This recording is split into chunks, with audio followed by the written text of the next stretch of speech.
A bellman in white gloves turns the corner of 5th Avenue and 59th Street, and the plaza rises like a promise. Marble, gold, chandeliers, silence.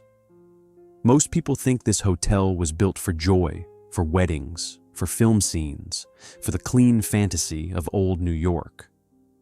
But the plaza was also built by men who bet their sanity on it, and it kept collecting the same kind of payment from everyone who tried to own it. In 1930, one of its creators, Harry S. Black, put a bullet through the dream. After that, the scandals kept checking in, the address that ate ambition. The plaza did not begin as a hotel, it began as a dare, and New York dared back with interest. Stand at the corner of Grand Army Plaza today, and you can still feel the weight of that dare, pressing down through a century of marble and gilt. Fifth Avenue runs north like a blade. Central Park opens to the west like a lung, and rising between them, occupying the single most expensive psychological real estate in America, sits a building that has always cost more than it earns. This story begins in May of 1902, when a syndicate of ambitious men paid $3 million for a plot of land that already held a hotel. The old plaza was a modest affair, built in 1890, serviceable but unremarkable. It had 8 stories and a reputation for quiet competence. The syndicate looked at that competence and saw an insult. They saw a corner that demanded something bigger, louder, more unapologetically excessive. They saw a location where modesty was a crime against geography. The men behind the purchase were not hoteliers by nature. They were builders, financiers, and men who understood that in New York, location is not just value, it is destiny. Harry S. Black led the charge. He was a man who had made his fortune constructing the infrastructure of American expansion, the kind of developer who saw a skyline as a challenge and a balance sheet as a suggestion. Beside him stood Bernhard Beinecke, a businessman whose ambition matched his capital, and Fred Sterry, a hotel operator who understood that luxury was not a service, but a performance. Together, they made a decision that would define the next 100 years of that corner. They would tear down the old plaza entirely. They would build something so grand, so French, so impossible to ignore, that it would rewrite the rules of what a hotel could be.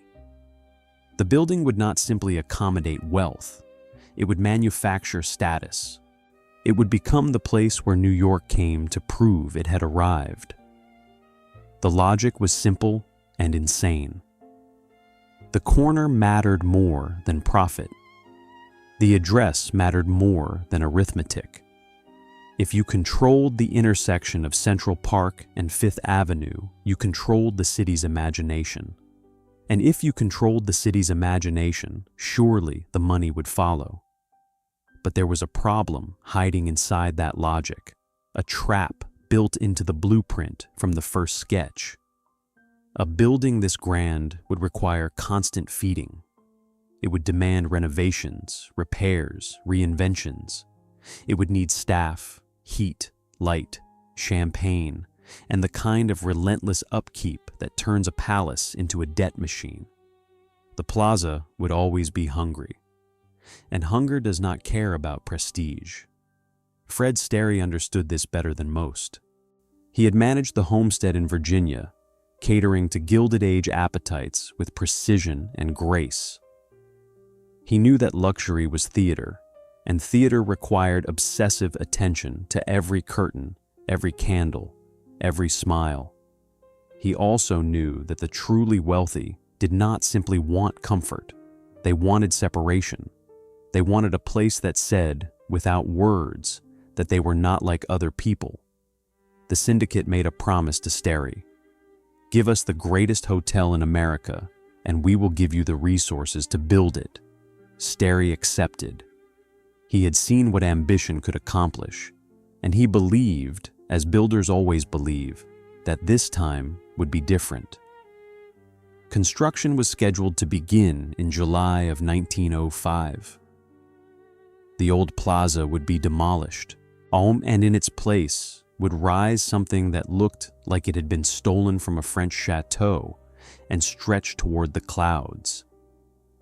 The design would cost $12 to $12.5 million, an astronomical sum for the era, more than most cities spent on infrastructure. The syndicate announced the project with confidence. The city received it with fascination and doubt. Could a hotel, no matter how grand, justify that kind of investment? Could beauty pay for itself? The answer, as always, depended on who was doing the accounting.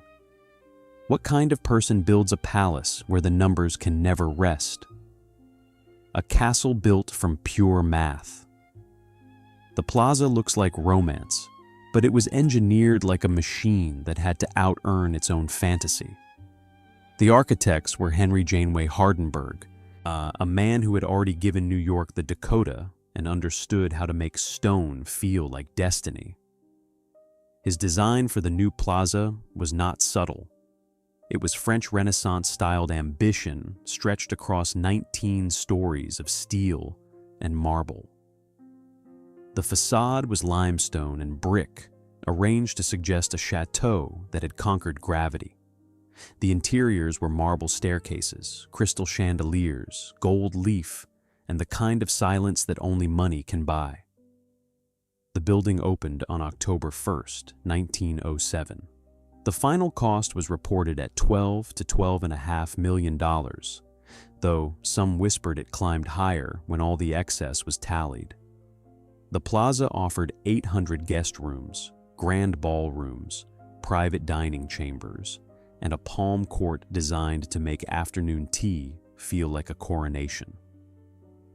It was not simply a hotel. It was a statement about what New York believed it deserved. The scale was staggering, even for an era drunk on excess. $12 million in 1907 translates to over $370 million in today's currency, adjusted for inflation. But that misses the point. The plaza was never built to make sense on paper. It was built to dominate Fifth Avenue, to anchor the corner where Central Park met high society, to become the address that mattered more than any other. The economics were fragile from the start. To break even, the plaza needed to maintain near-perfect occupancy at rates that only the wealthiest Americans could afford. It needed every suite filled, every banquet hall booked, every restaurant serving caviar to people who did not ask the price. The building could not afford a slow season. It could not afford a recession. It could not afford to be anything less than flawless. Fred Sterry understood this. He ran the plaza with military precision, hiring staff who knew how to disappear into the wallpaper and reappear when needed. He trained bellmen to anticipate requests before they were spoken. He made sure every guest felt that the plaza was not serving them. It was conspiring with them against the ordinary world outside. The guest list in those early years read like a census of American power. Vanderbilts checked in. Astors held court. European royalty visited and approved. The plaza became the place where deals were made in whispers, where marriages were arranged over oysters, where reputations were built or demolished, depending on who saw you in the lobby. But underneath the champagne and chandeliers, the arithmetic was relentless. Operating a building of this scale required an army of workers: housekeepers, cooks, engineers, doormen, laundresses, florists. Each one had to be paid. Each one had to be managed. The boilers alone consumed coal by the ton. The kitchens required constant restocking. The marble floors needed polishing. The gold leaf needed protection from the air itself. The plaza was beautiful, but beauty is expensive. And expense, when it becomes structural, turns into something darker. The building was not just a hotel. It was an organism that needed feeding every single day. It rewarded its owners with prestige and punished them with bills that never stopped arriving. Harry S. Black looked at those bills and believed he could outrun them. He had built skyscrapers. He had financed railroads. He understood leverage, risk, and the way confidence could bend reality for a while. But the Plaza was different. The Plaza did not bend. It consumed. In the early years, the profits came. Occupancy was strong. The Plaza became synonymous with elegance. Newspapers wrote about it with reverence. Photographers captured its facade at sunset, making it look like a palace floating above the noise of the city. The myth was working. But myths are expensive to maintain. Every year, the Plaza demanded reinvestment. New furniture, updated plumbing, refreshed carpets, repainted walls. The building could not age. Aging was failure. And failure, at an address this visible, was death. The investors watched the cash flow with increasing unease. Revenue was strong, but so were costs. The margin between success and catastrophe was thinner than anyone wanted to admit. The Plaza was surviving, but surviving was not the same as thriving.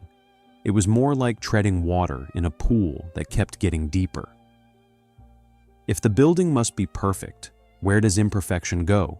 When glamour became a weapon. The Plaza taught New York a lesson. Beauty is leverage, and leverage always produces enemies. By the 1910s, the Plaza had become more than a hotel. It had become a sorting mechanism, a place where New York society came to see and be seen, to prove their relevance or reveal their decline. The guest book was a hierarchy made visible. The seating chart in the Palm Court was a map of power. Fred Sterry understood that his job was not hospitality. It was curation. He controlled who got the best suites, who was invited to private events, who received the discreet nod of approval that meant you belonged. The Plaza did not serve everyone. It served the right people, and the definition of right people was whatever Fred Sterry decided that week. This created a peculiar ecosystem. To be welcomed at the Plaza was to possess social currency. To be turned away, or worse, to be tolerated but not celebrated, was a public humiliation. The building became a weapon in the hands of those who understood how to wield it. Marriages were announced in the Plaza's ballrooms. Divorces were whispered about in its corridors. Affairs were conducted in its suites with a confidence born from the assumption that discretion was part of the service. The Plaza did not cause scandal. It concentrated it. It gave scandal a beautiful place to happen, and then profited from the aftermath. The hotel hosted debutante balls where young women were presented to society like assets being appraised. It hosted charity galas where the wealthy performed generosity for each other. It hosted business dinners where fortunes changed hands over cigars and brandy. Every event was a performance, and every performance required the Plaza as its stage. But the building was also watching. The staff saw everything. They saw which couples arrived together and left separately. They saw which guests drank too much, gambled too much, spent too much. They saw the private unhappiness that hid behind public smiles. And they kept those secrets, because keeping secrets was part of the contract. The Plaza's power came from its ability to make people feel special, while also making them feel observed. You were safe at the Plaza, but you were never invisible. The building saw you, the staff saw you, society saw you, and that visibility was both the appeal and the threat. By the 1920s, the Plaza had become a cultural landmark. Films referenced it, songs mentioned it, guidebooks called it essential. F. Scott Fitzgerald set scenes there. understanding that the Plaza was not just a location, but a state of mind, a place where America's wealthiest citizens came to pretend that wealth was the same as happiness. The guest list expanded to include Hollywood stars, European aristocrats, and newly minted millionaires trying to buy their way into respectability. The Plaza welcomed them all, as long as they could pay, and the rates kept climbing. A suite that cost $15 a night in 1907 was $30 by 1920. The prices rose because the Plaza understood something fundamental about luxury. People will pay more for the same thing if you tell them it is exclusive. But exclusivity is a performance that never ends. The Plaza could not rest. It could not lower its standards. It could not admit that behind the marble and gold, the arithmetic was still brutal. Revenue was strong, but costs were stronger. The building was profitable on paper, but the paper did not account for the constant reinvestment, the endless repairs, the staff turnover, the competition from newer hotels trying to steal the Plaza's crown. Harry S. Black, watching from his office, began to feel the weight differently. He had built the Plaza to last forever. He had poured his reputation into its foundation. But forever is a long time, and time has a way of collecting interest. The 1920s ended with champagne and jazz and the belief that prosperity was permanent. The Plaza was packed. The parties were loud. The future looked bright. And then, on October 29th, 1929, the stock market collapsed and the music stopped. The Plaza survived the crash, but survival was no longer enough. Occupancy dropped. Guests who had stayed for months suddenly checked out overnight. The ballrooms went quiet. The restaurants served smaller crowds. The building, which had been designed to be full, was now learning what emptiness felt like. And Harry S. Black, who had believed that the Plaza would be his legacy, began to understand that some legacies cost more than you can pay. The city believed the story, and the story started charging extra. The founder who could not exit, Harry S. Black helped raise the Plaza, and then he discovered the building never really lets go. Harry Black was 58 years old when the stock market fell. He had spent his life building things: skyscrapers, office towers, luxury hotels. He had partnered with some of the wealthiest men in America. He had turned blueprints into monuments. He understood how to borrow, how to leverage, how to make other people's money work for him. But he had never planned for the possibility that the money would stop working altogether. The Plaza was his crown. It was the building that proved Harry Black was not just a builder, but a visionary. It was his name attached to the most famous hotel in New York. And now, in the early months of 1930, it was also his anchor, dragging him toward a depth he could not escape. The crash had destroyed more than stock portfolios. It had destroyed confidence. The wealthy guests who once stayed at the Plaza for weeks at a time were now cutting expenses, canceling reservations, retreating to their estates to wait out the storm. The building still looked immaculate, but immaculate does not pay the bills. Black had other investments, other projects, but they were all sinking together.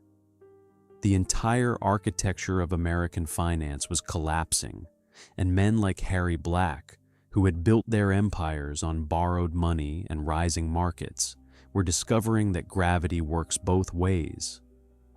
His friends noticed the change. He became quieter, more withdrawn. He stopped attending social events. He spent hours in his office, staring at ledgers that no longer made sense. The Plaza, which had once been his pride, was now a monument to a bet that had gone wrong.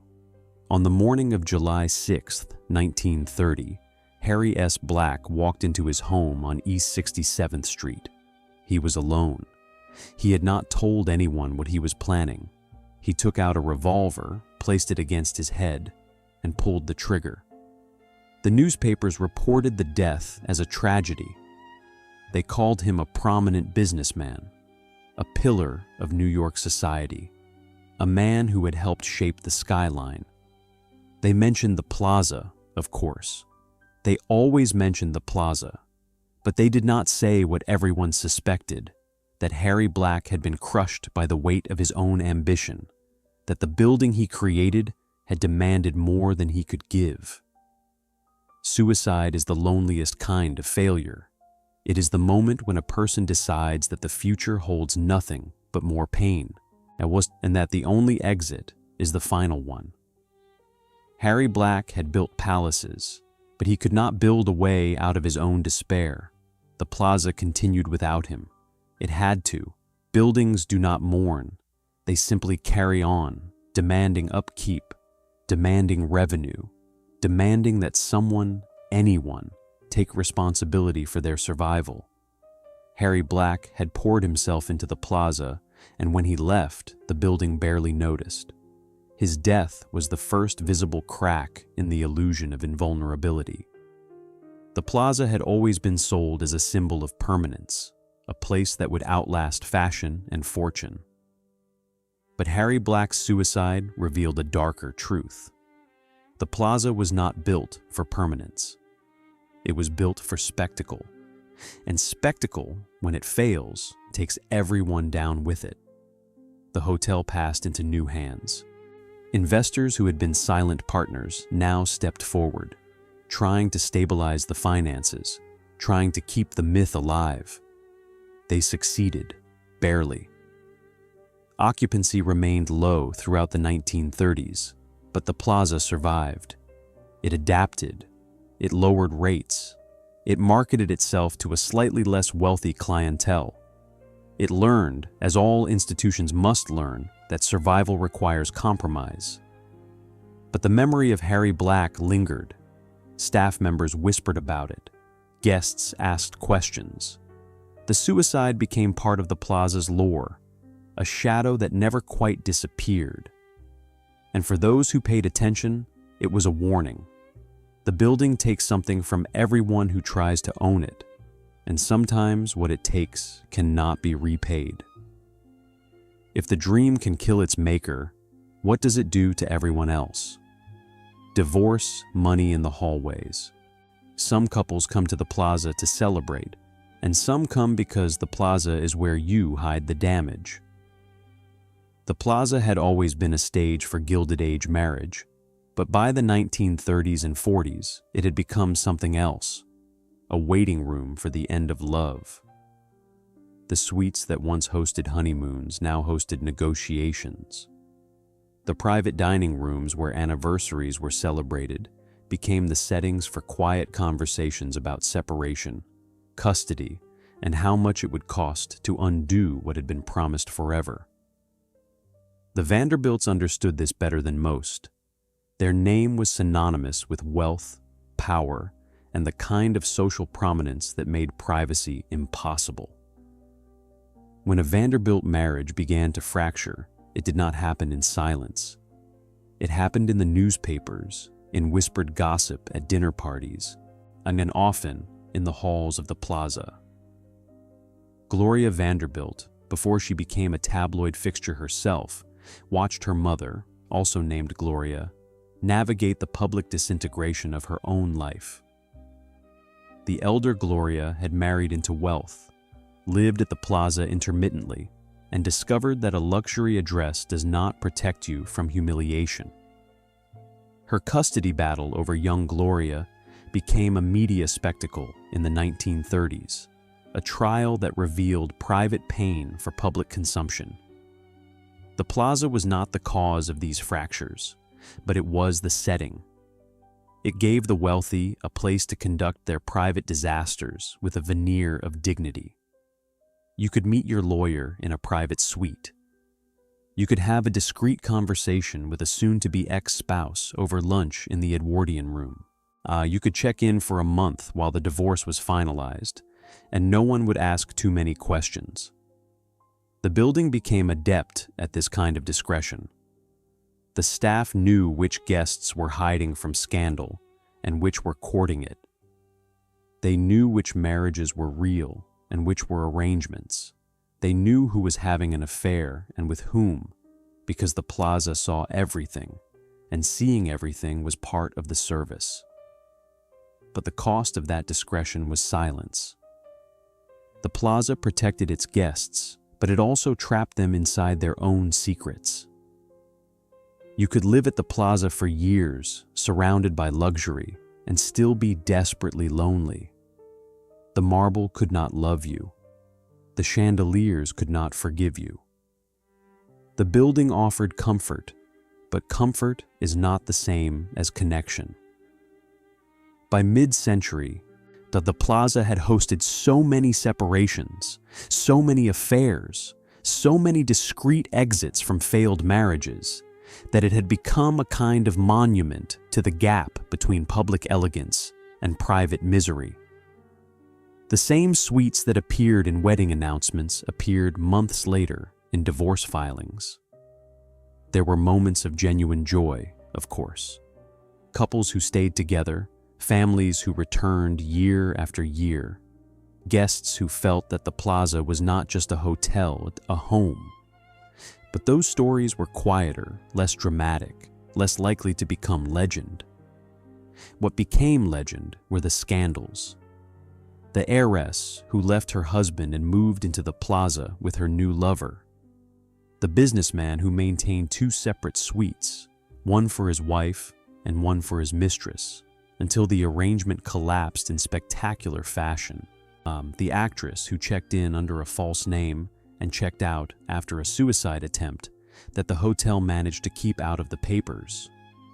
These stories were not unique to the Plaza. Every luxury hotel has its share of human wreckage. But the Plaza, because of its prominence, because of its insistence on being the most famous address in New York, attracted a particular kind of desperation.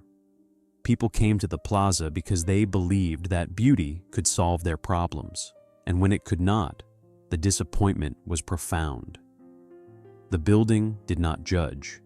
It could not afford to. Judgment would mean turning away paying guests, and the Plaza needed every guest it could get. So it welcomed everyone, the happy and the broken, the celebrated and the disgraced. The people who came to the Plaza to show the world they had made it, and the people who came to the Plaza to hide from the world they had ruined.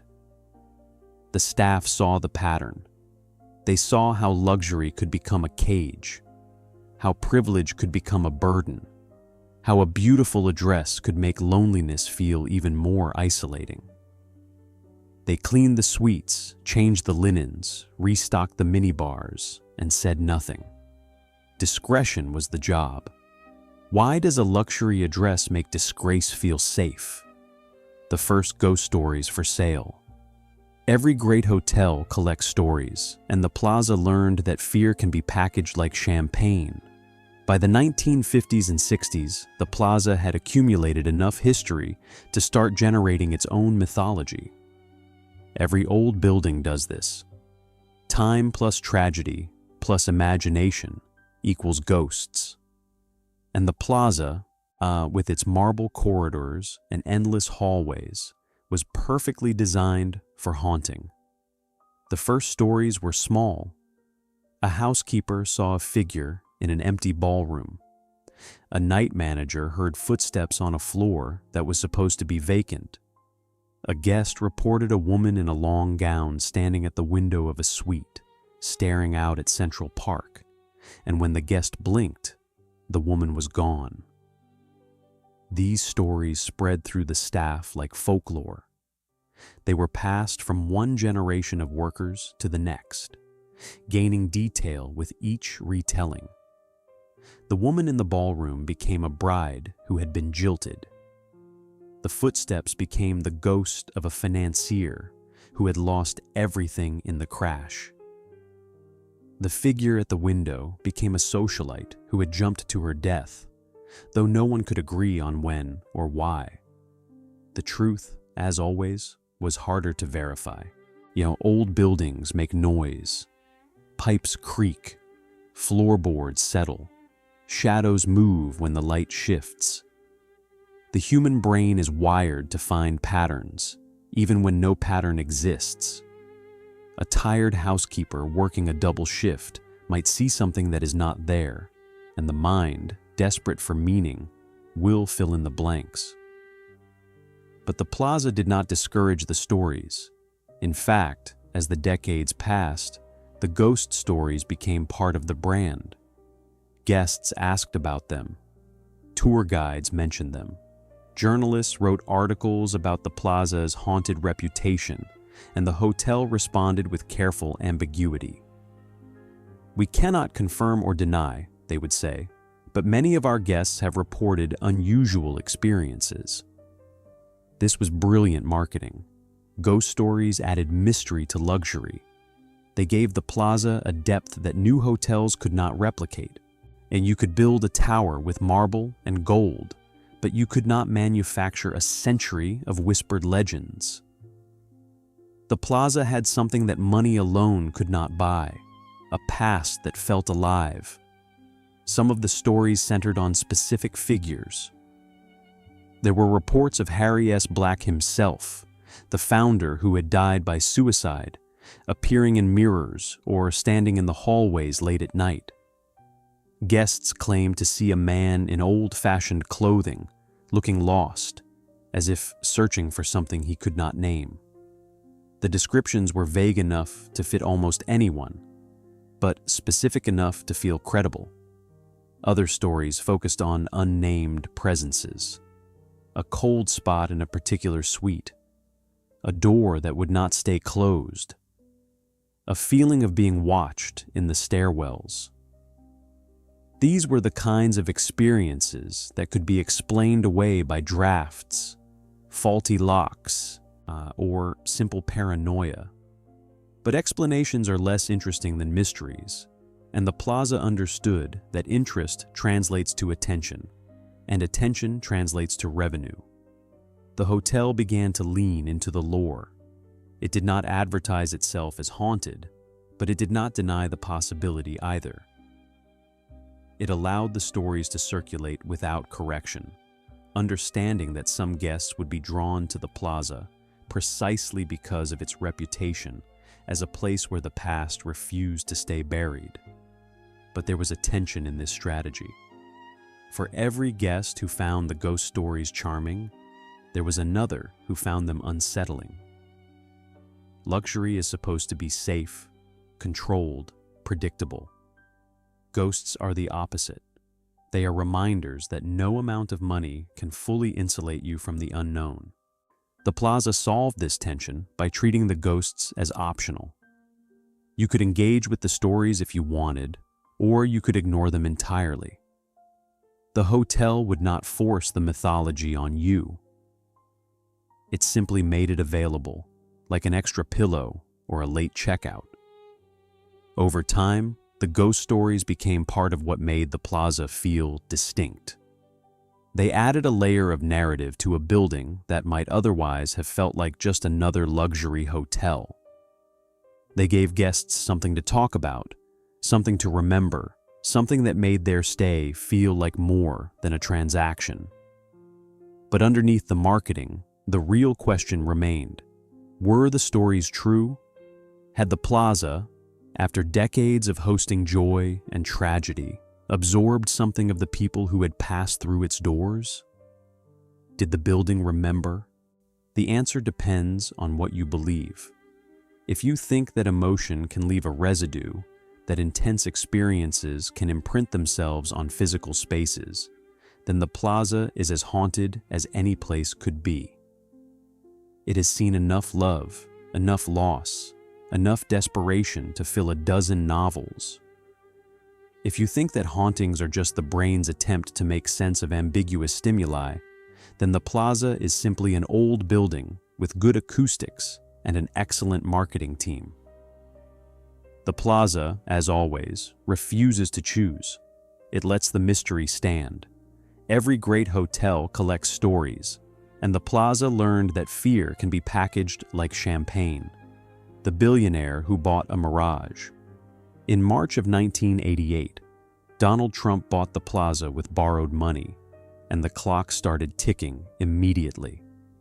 By the late 1980s, the Plaza was old, not charmingly vintage, not elegantly aged, but genuinely worn. The building had survived the Depression, World War II, decades of shifting fashion and fluctuating occupancy. It had been maintained, but maintenance is not the same as renewal. The carpets were tired, the plumbing was outdated. The aura of effortless elegance was starting to require effort. And then Donald Trump arrived, checkbook in hand, ready to rescue the Plaza from its own history. Trump was 41 years old, already famous for his real estate deals and his appetite for publicity. He had renovated the Commodore Hotel into the Grand Hyatt. He had built Trump Tower on Fifth Avenue. He understood branding, spectacle, and the power of putting your name on a building that other people would pay to enter. The Plaza was different. It already had a name. It did not need Trump's logo. But Trump did not want to rename the Plaza. He wanted to own it, to possess the most famous hotel in New York, to prove that he had reached a level of success where even legends could be bought. The purchase price was reported as $407 million, financed almost entirely with debt. Trump put down a small amount of his own money and borrowed the rest, convinced that the Plaza's prestige would generate enough revenue to cover the loan payments and then some. He announced the deal with his usual confidence. The Plaza will be the greatest hotel in the world, and I will make it happen. The financing was aggressive. The debt carried interest that compounded quickly.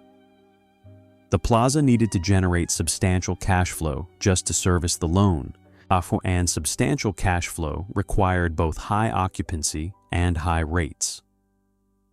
Trump believed he could deliver both. He began planning renovations, cosmetic updates designed to make the Plaza feel new again without destroying its historic character. In the first year, it seemed to work. Occupancy climbed. The renovations generated positive press. Trump himself became part of the Plaza's mythology, hosting events, making appearances, turning the hotel into a stage for his own ambitions. The building was famous again, not just for its past, but for its present. But the arithmetic was unforgiving.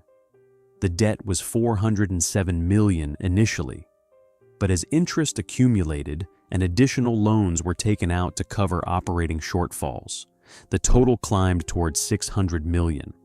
The Plaza needed to generate around $30 million a year just to break even on the debt service. And that did not include operating expenses, payroll, maintenance, or taxes. Revenue was strong, but not strong enough. The hotel industry in New York was becoming more competitive. New luxury hotels were opening, offering modern amenities and lower prices. The Plaza's mystique was valuable, but mystique alone does not fill rooms. Guests wanted updated bathrooms, reliable air conditioning, and service that matched the rates they were paying. Trump tried to bridge the gap with more debt, more renovations, more publicity. He hosted celebrity galas. He appeared on talk shows and mentioned the Plaza at every opportunity. He turned ownership into performance, understanding that in real estate, perception is half the game. But perception does not pay interest. By 1990, the Plaza was losing money. Not catastrophically, not yet, but consistently. The gap between revenue and expenses was widening. The debt was growing. The Plaza, once again, was becoming a beautiful trap. Trump began exploring alternatives. He floated the idea of converting some of the hotel rooms into luxury condominiums, units that could be sold to wealthy buyers looking for a Fifth Avenue address. The math was appealing. Sell condos at high prices, use the proceeds to pay down the debt, and keep the remaining hotel rooms operational. But the real estate market in New York was softening. The late 80s boom was fading. Buyers were cautious. The condo conversion plan stalled, and the debt kept compounding. By 1991, the Plaza was drowning. Revenue was down. Operating costs were up. The interest payments were relentless. Trump had bet that the Plaza's prestige would carry it through any rough patch. But prestige does not negotiate with banks. The banks wanted their money, and the money was not there. Trump tried to renegotiate the loan terms. He tried to convince creditors that the Plaza was still valuable, still salvageable, still worth waiting for. Some creditors agreed, others did not. The tension escalated. The Plaza, which had survived the Great Depression, was now facing a new kind of collapse, one driven not by economic catastrophe, but by over-leveraged ambition. The building itself remained beautiful. The marble still gleamed. The chandeliers still sparkled. Guests still checked in, still ordered room service, still posed for photos in the Palm Court. But underneath the surface, if the Plaza was failing. Can prestige ever outwork interest? When the numbers stopped obeying. The Plaza did not fail as a symbol, it failed as a spreadsheet, and the spreadsheet does not care who you are. By 1991, the Plaza's financial situation had become impossible to ignore. The hotel was generating approximately $25 million in annual revenue, but operating expenses were eating most of that. Payroll alone consumed millions. Maintenance, utilities, insurance, property taxes, all the invisible costs of running a 19-story luxury hotel added up to a total that left almost nothing for debt service. And the debt service was crushing. With total debt approaching $600 million and interest rates in the high single digits, the Plaza owed around $50 million a year just to keep the bank satisfied. The gap between what the hotel earned and what it owed was roughly $25 million annually, a chasm that could not be bridged by optimism or publicity. Trump tried to spin the narrative. He told reporters that the Plaza was an icon, that its value could not be measured in quarterly earnings, that ownership was about legacy, not profit. But the banks were not interested in legacy. They were interested in payment schedules, and the payment schedules were not being met. Citibank, the largest creditor, began pushing for a restructuring. Other lenders joined in. The message was clear. Either find a way to make the Plaza profitable, or we take control. Trump resisted. He argued that the hotel just needed time, that the market would recover, that the Plaza's brand would eventually justify the investment. But time was not on his side.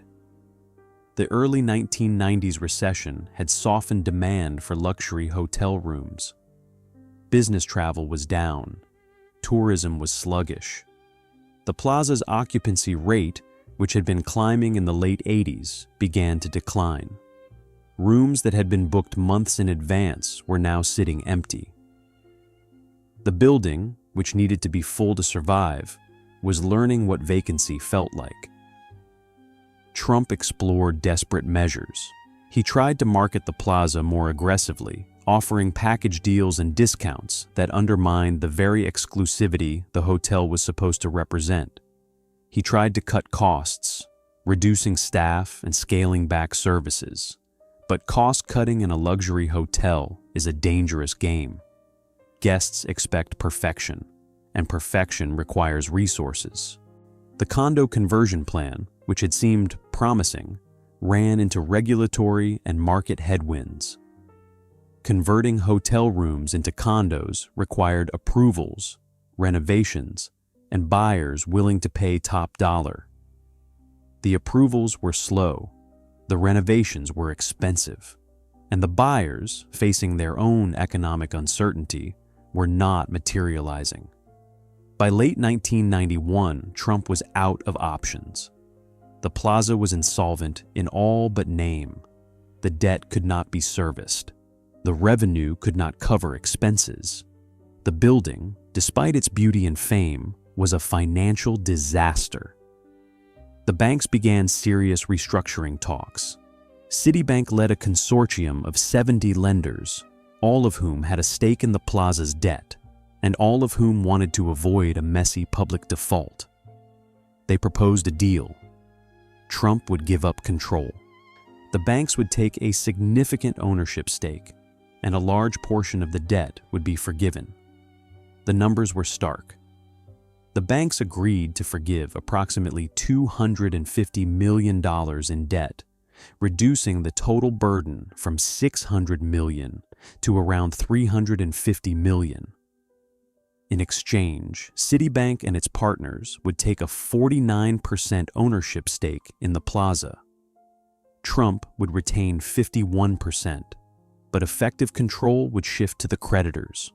The deal was structured as a pre-packaged bankruptcy, a legal mechanism that allows for a quick reorganization without the protracted court battles of a traditional bankruptcy.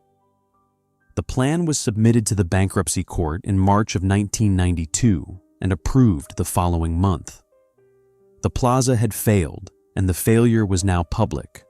Trump tried to frame the restructuring as a strategic move, a smart business decision that protected the Plaza's long-term value. But the reality was clear.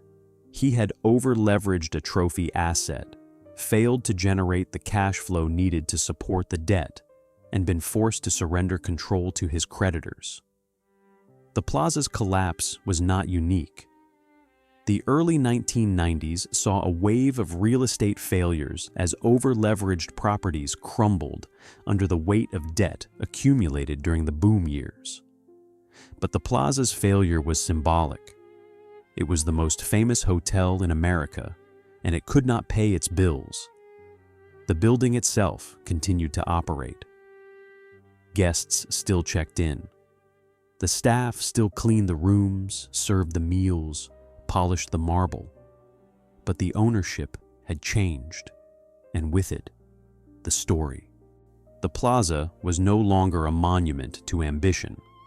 It was a cautionary tale about what happens when prestige collides with arithmetic. What does a luxury palace do when it cannot pay for its own reflection? The bankruptcy that stripped the crown. In 1992, the Plaza's glamour met 70 banks, and glamour lost. The bankruptcy was efficient, almost clinical. A pre-packaged bankruptcy is designed to move quickly, to minimize disruption, to allow a business to reorganize without prolonged court battles. The Plaza's bankruptcy achieved all of that. The deal was submitted in March, approved in April, and by May, the restructuring was complete. But efficiency does not erase humiliation. The Plaza, which had spent 85 years cultivating an image of invincibility, was now publicly admitting failure. The newspapers covered it with a mixture of schadenfreude and sadness. Trump himself, who had built his brand on winning, was now associated with one of the most high-profile real estate collapses in recent memory. The terms were clear. Citibank and its consortium took a 49% stake in the Plaza, giving them significant control over operations and strategy. Trump retained 51% ownership, but it was a hollow majority. He no longer controlled the cash flow, the decision-making, or the future of the building. He was a figurehead, a name attached to a property he could no longer command. The debt forgiveness was substantial. $250 million erased from the books represented one of the largest haircuts creditors had taken on a single property. The banks absorbed the loss because the alternative was worse. A prolonged legal battle, a forced sale, a public auction, all of those scenarios would have destroyed even more value. The prepackaged bankruptcy was the least bad option. For Trump, the Plaza bankruptcy was a personal blow. He had purchased the hotel as a trophy, a symbol of his ascent to the top of New York's real estate hierarchy.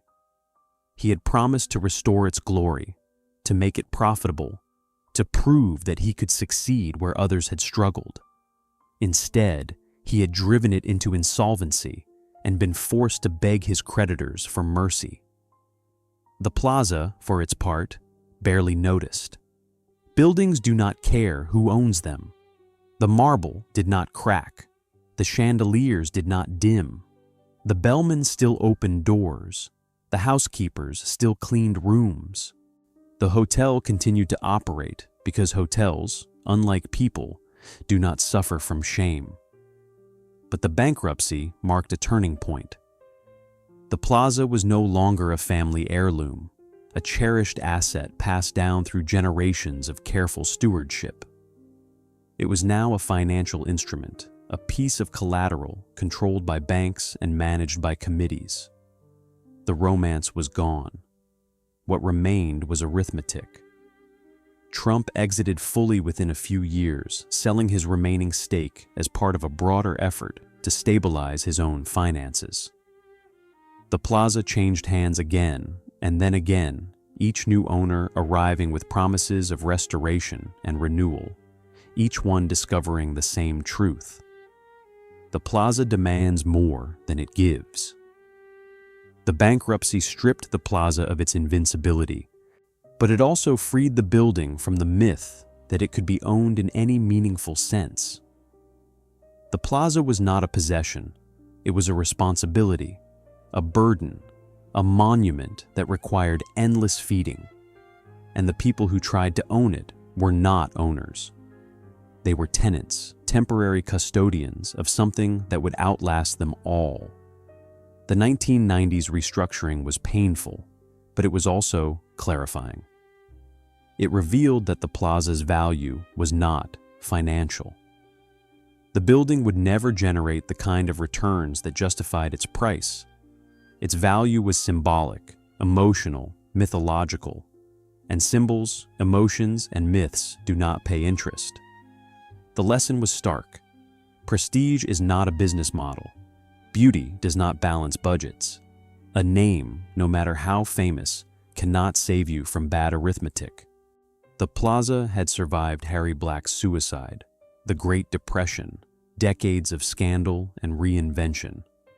But it could not survive the spreadsheet.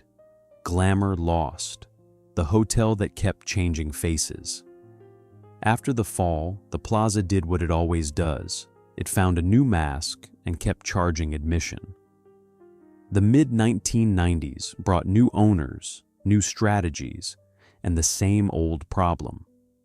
The Plaza was expensive to run and hard to profit from. Citibank and its partners eventually sold their stake to a hospitality company that believed, as all new owners believe, that better management could unlock value. The pattern repeated. Each new owner arrived with optimism and a plan. They would renovate. They would rebrand. They would target a new demographic or reposition the Plaza for a changing market. And each time, the building absorbed the investment, looked beautiful, and continued to demand more. In 2004, a real estate developer named Elad Properties purchased the Plaza for approximately $475 million. Elad had a different vision. Instead of trying to make the hotel profitable as a pure hotel, he would convert a significant portion of the building into luxury condominiums. The hotel would shrink, but the condos would generate cash that could stabilize the entire property. It was a pragmatic solution to an old problem. Hotel rooms generate revenue, but they also generate expenses. condos, once sold, generate no ongoing operating costs. They shift the burden from the building's owner to individual buyers who become responsible for their own maintenance and taxes. Gilded began the conversion in 2005. The Plaza closed for renovations, the first time in its history that the hotel had shut down completely. For 3 years, the building was a construction site. Workers gutted suites, reconfigured floor plans, upgraded plumbing and electrical systems, and transformed the upper floors into residential units. The condos were marketed as the ultimate New York status symbol. Own a piece of the Plaza, live inside a legend. The prices reflected the ambition. Units started in the millions and climbed into the tens of millions for the larger suites. The Plaza was betting that there were enough wealthy buyers who wanted not just luxury, but the specific luxury of a Fifth Avenue address attached to the most famous hotel in America. The bet paid off, partially. Many of the condos sold, generating hundreds of millions in revenue that helped offset the cost of the conversion and the debt that financed it. But the conversion also changed the Plaza's identity. It was no longer purely a hotel. It was now a hybrid, part hotel, part residential building, part historical monument, part financial instrument. When the Plaza reopened in 2008, it had 282 hotel rooms and 181 residential units. The hotel portion was smaller, more exclusive, more expensive. The residential portion attracted wealthy buyers, some of whom lived in their units full-time, others who used them as occasional pied-à-terres. The renovations were lavish. The Oak Room was restored. The Palm Court was refreshed. The Grand Ballroom received new chandeliers and updated lighting. The building looked better than it had in decades, a polished version of its former self. But the financial pressure remained. The hotel rooms, though fewer, still needed to maintain high occupancy and high rates. The condo sales had provided a capital infusion, but they also introduced new complications. Residential owners had different expectations than hotel guests. They wanted quiet. They wanted privacy. They wanted the building to feel like home, not like a hotel lobby. Managing this dual identity became the Plaza's new challenge. The hotel staff had to balance the needs of transient guests with the demands of permanent residents. The building had to be glamorous enough to attract tourists, but discreet enough to satisfy millionaires who wanted to live there. Ownership changed again in 2018 when Katara Hospitality, a Qatari investment firm, purchased the hotel portion of the Plaza for approximately $600 million. The residential units remained under separate ownership, creating yet another layer of complexity. The Plaza was no longer a single entity. It was a collection of overlapping interests, each with its own financial goals and operational priorities. Through it all, the building endured. It adapted. It survived. The Plaza had learned over a century of ownership churn that survival was the only victory that mattered. Profit was optional. Prestige was negotiable. But survival, the ability to keep the doors open and the lights on, that was essential. The Plaza still faces Central Park. It still rises above Fifth Avenue like a monument. It still attracts guests who want to touch a piece of history, who want to stay in a building that has hosted presidents and movie stars and scandals. But the myth has been tempered by reality. The Plaza is no longer invincible. It is simply persistent, the gilded cage in the modern city. The Plaza still faces Central Park, but now it sits inside a different kind of New York, one that prices memory like real estate. Walk past the Plaza today and you will see tourists taking photographs. You will see doormen in top hats and white gloves, performing a version of elegance that feels both authentic and choreographed. You will see a building that looks exactly like it did a century ago, because looking exactly like it did a century ago is the Plaza's entire business model. But the city around it has changed. Fifth Avenue is no longer the exclusive domain of old money. It is now a global luxury corridor, lined with flagship stores selling handbags and jewelry to visitors from around the world. Central Park is still green, still beautiful, but it is also crowded in ways it never was in 1907. The Plaza exists in this new context as both cultural asset and financial asset. It is a landmark, protected by preservation laws that prevent significant alterations to its facade and public spaces. It is also a piece of real estate, subject to market forces, tax assessments, and the relentless pressure to generate returns. The hotel rooms are expensive. A standard room starts at around $700 a night, and suites can climb into the thousands. For that price, guests receive marble bathrooms, high ceilings, and the knowledge that they are staying in a building with history. But history by itself does not justify the cost. Guests expect modern amenities, fast Wi-Fi, comfortable beds, attentive service. The Plaza must deliver both past and present, nostalgia and convenience. The residential units are even more expensive. Condos at the Plaza have sold for tens of millions of dollars, making them some of the priciest real estate in the city. The buyers are international investors, hedge fund managers, families looking for a New York base. They want the address, the prestige, the story they can tell at dinner parties. But there is a loneliness in that story.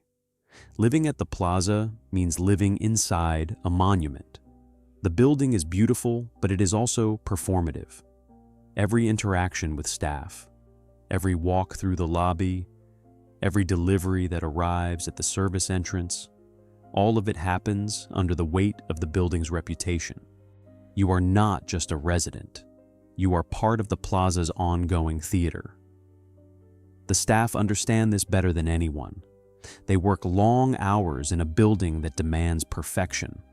Housekeepers clean rooms that must look untouched. Bellmen carry luggage with smiles that cannot falter. Concierges solve problems that range from the mundane to the surreal. The pay is decent by hospitality standards, but the emotional labor is exhausting. And the building itself, despite all the renovations, is still old. Pipes leak, elevators break. The infrastructure that was cutting edge in 1907 requires constant attention in 2025. The Plaza is a beautiful machine, but machines break down, and fixing them is expensive. The financial model is fragile. The hotel portion must maintain high occupancy to cover operating costs. The residential portion generates income through condo fees, but those fees must be balanced against the expectations of owners who paid millions for their units.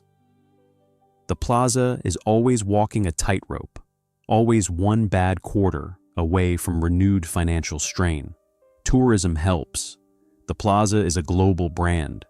People from around the world recognize the name, associate it with luxury and history, and want to experience it firsthand.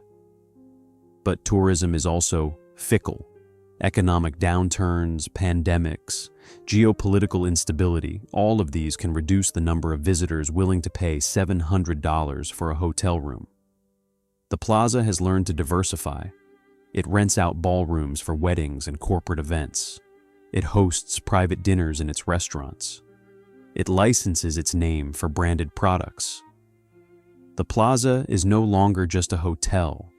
It is a lifestyle brand, selling the idea of elegance to anyone willing to pay for it. But the idea is expensive to maintain. Every chandelier must sparkle. Every carpet must be spotless.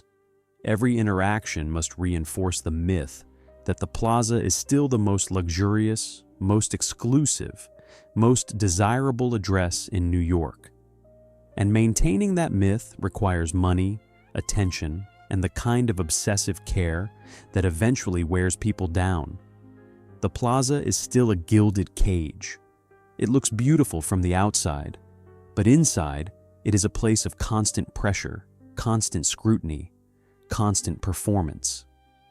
The guests leave after a few nights. The residents retreat into their private units. The staff clock in and out, their labor invisible to everyone except the building itself. And the building, as always, endures. The price of a name. Yeah, the Plaza's real product is not a room. It is the idea that you can borrow glory and pay later. Stand on the corner of 5th Avenue and 59th Street and look up. The Plaza rises in front of you, 19 stories of limestone and ambition, exactly as it has for more than a century. It looks permanent, immovable, immune to the passage of time. But permanence is an illusion. The building has survived because it learned to adapt, to change owners, to reinvent itself whenever the old story stopped working. The pattern is clear now. A person or a group looks at the Plaza and sees not a hotel, but a trophy, a symbol of success that can be possessed. They buy it, believing that ownership will confer the same prestige the building represents. They invest money, time, energy, trying to make the Plaza profitable, trying to justify the cost, trying to prove that they were right to want it so badly. And then the arithmetic arrives. The debt compounds. The expenses accumulate. The Plaza demands more than it gives, and the new owner discovers what every previous owner discovered. The building does not care about your dreams. It only cares about survival. Harry S. Black learned this in 1930 when he put a gun to his head and ended the story he could no longer write. Donald Trump learned it in 1992 when 70 banks took control of the building he had promised to make great. Every owner in between learned it in smaller, quieter ways, through sleepless nights and mounting losses, and the slow realization that prestige is not a business. The Plaza's real product is not luxury. It is permission. Permission to believe that you have arrived, that you are special, that you belong to the world of people who stay at the Plaza. And people will pay extraordinary sums for that permission, even when the arithmetic makes no sense. But the permission is temporary. You check out, you move on, and the building remains, waiting for the next person who believes they can own it, who believes that this time will be different, who believes that desire is enough. The suicide of Harry S. Black remains the darkest receipt in the Plaza's history. It is the moment when the cost became undeniable, when the dream revealed its capacity to destroy. Every subsequent financial collapse, every bankruptcy, every forced sale is an echo of that first terrible payment. The bankruptcy of 1992 is the most public receipt, the moment when the Plaza's invincibility was stripped away in court filings and creditor negotiations. It is the proof that beauty cannot outrun debt, that a name cannot negotiate with interest rates, that prestige, no matter how powerful, is no match for a spreadsheet. But the Plaza survived both. It survived the suicide and the bankruptcy and every scandal in between because buildings do not die the way people do. They simply wait for the next owner, the next story, the next person willing to bet everything on the belief that this address, this corner, this name is worth the price. The question the Plaza leaves us with is not whether prestige is valuable. It is. The question is whether the cost of prestige, the human cost, the financial cost, the emotional cost, is worth paying. And if it is, what is the healthy way to desire it? Because the Plaza has taught us that desire, when it becomes obsession, when it becomes need, when it becomes the thing you are willing to destroy yourself to possess, is not healthy. It is a trap, and the trap is beautiful, elegant, seductive. It offers you everything you think you want, and then it takes everything you have. The Plaza still stands. It still welcomes guests. It still hosts weddings and galas and moments of private joy.